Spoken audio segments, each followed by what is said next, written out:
So with the new season of The Boys coming out, it really got me thinking, because as you know, Homelander is somewhat of a Superman parody, and obviously nowhere near as powerful, but really just how powerful is he, and how he would stack up against some of the other heroes in, say, Marvel or DC. And my mind really landed on Iron Man, because Iron Man, while not the strongest, definitely isn't the weakest, and can even hang with some high tier characters. So who would really win between Tony Stark and the Homelander? Well, this is the Hero Informer, and let's find out. Now starting off, we are going to be using the MCU live action Iron Man and The Boys TV version of Homelander, because I feel like that would make it the most fair, or at least as fair as it's going to be, as really once we get into it, it's really not close, and I'll explain how. But also to note that I'm going to be using them at their strongest, meaning the latest season for Homelander and all his feats that apply to him, and Iron Man's previous nanotech suits, mainly because if I use current Iron Man, well, he's kind of already dead. But back to the fight, I'm going to be starting with the advantages Homelander has, because people not only downplay Homelander, but say he loses to a lot of people. And while yeah, it's true that Homelander technically is a big fish in a small pond, compared to other superhero verses, there are a lot of battles that he absolutely would win. But is this one of them? We will see. Starting off with one of the advantages Homelander may have is speed. And of course, being Superman inspired, he does possess super speed. But the thing about Homelander and a lot of his feats, as they are not only inconclusive, but also inconsistent. Because at his absolute highs, his speed feats are pretty good, but at the lows, they are abysmal. Some of his best speed feats include speed blitzing a bunch of normal humans fast enough before they can even react. And yeah, I know this is the animated show version, but if you didn't know, some of the episodes are canon, so for this battle, we are going to be using some of them for his feats. And also for his best one, saving Butcher from a C4 explosion after it detonated point blank. Now yeah, while these are pretty impressive speed feats, at least for Homelander, there are some very obvious downsides. Because going back to the animated one that I have mentioned, even though he did blitz all of those people, the last guy was able to track him with his eye movement, meaning even though none of the people were able to react, he still wasn't faster than human perception. Now you could make the argument that Homelander wasn't going as fast as he could, but seeing how this is one of his better feats of speed, this is the top level and what we're really going to go off of. Because if we're going to be going by the show, even when he was fighting for his life versus Soldier Boy, he wasn't all that fast and was pretty much moving at normal human speeds. And here he had no reason to hold back and not fight as hard as they were trying to kill each other. So if we take the consistent and the average, I believe they're around even for combat speed, with Iron Man maybe even taking a slight edge. But if you want to go by high ends instead and ignore all the low ends, then Homelander instead has the edge. But that is just combat speed. With normal flight speed, on-screen feats show Homelander within the 1 and 2 Mach range of speed, which is cool and all, but that's the same amount of speed Iron Man was getting when he was outpacing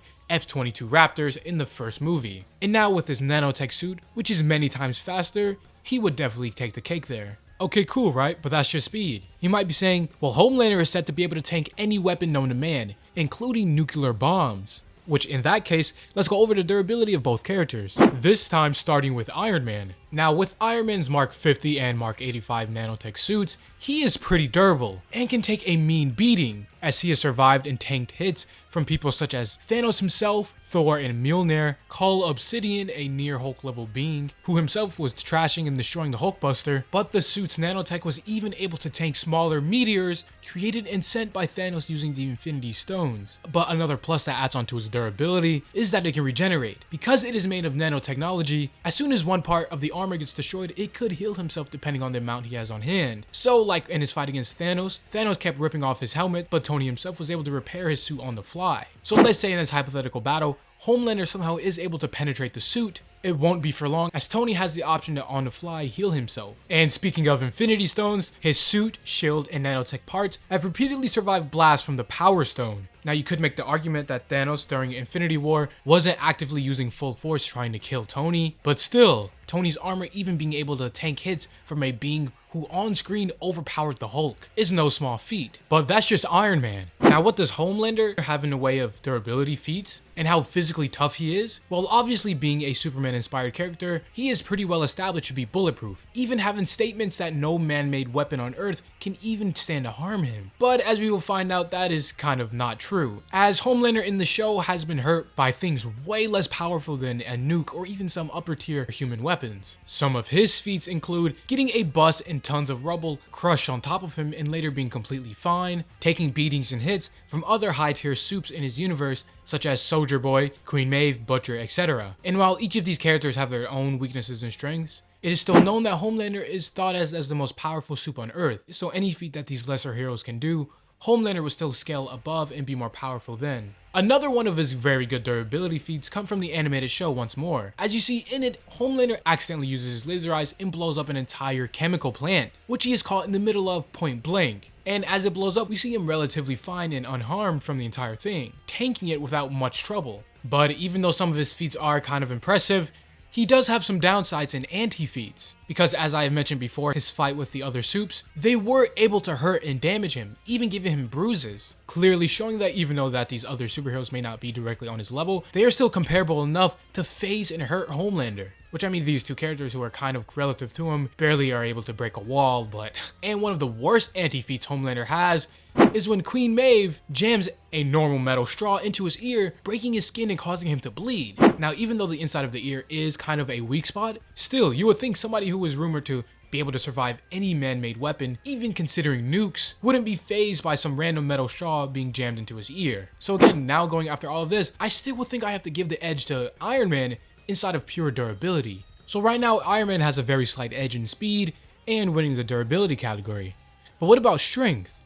Because surely someone who is modeled after Superman would be pretty darn strong, right? Well, not really. As in the show, Homelander really doesn't have that many strength feats or moments showing off his strength. It's more implied than it is actually shown. Throwing a baseball from New York to Boston, or completely overpowering and killing normal humans like it is nothing, even up to the point of doing the same thing to other superheroes, overpowering and being the strongest among them, he still has well-known limits, as he was able to be held in place by a combination of Soldier Boy, Queen Maeve, and Butcher, or also the other time he was held down by 3 other supes. And it is kind of the same thing for Iron Man, but instead, while Iron Man doesn't have too many good pure strength and lifting feats, he does have some crazy striking feats. As you see, due to being in a larger universe than, say, The Boys, Iron Man has tackled with a lot of different people, including most impressively Thanos. As with his Mark 50 nanotech suit, he was able to seemingly go toe-to-toe with Thanos, even eventually drawing blood. And in my opinion, drawing a singular drop of blood from Thanos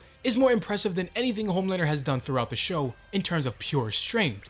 Another plus in Iron Man's strength is that it also seems like he can create his nanotech into different weapons, creating giant hammer fists as he did against Thanos, even down to creating blades and different weaponry that can boost his overall strength and damage. He has tussled and hurt stronger people than Homelander has, meaning if things came down to it, I am fairly confident in his nanotech suits, Iron Man would definitely be able to put the hurt on Homelander when his strikes connect, seeing as taking strikes from Soldier Boy was even able to bruise and hurt Homelander, clearly phasing him, with even Queen Maeve's strikes dealing damage, with those same strikes not even being able to fully dent a file cabinet. Which again, in pure feats and not just going off of statements or intent, we see Iron Man, again, is above Homelander in regards to strength, and specifically striking strength, as even if you could lift a building, if somehow your strikes weren't able to, say, punch through metal, it wouldn't really apply to a fight. But okay, right, Homelander is losing pretty badly, but he does have one very special move still up his sleeve, his laser vision. Which you would think his laser vision would easily be able to cut through Iron Man's suit, right? Well, no, not really. Now, while his laser vision is pretty powerful,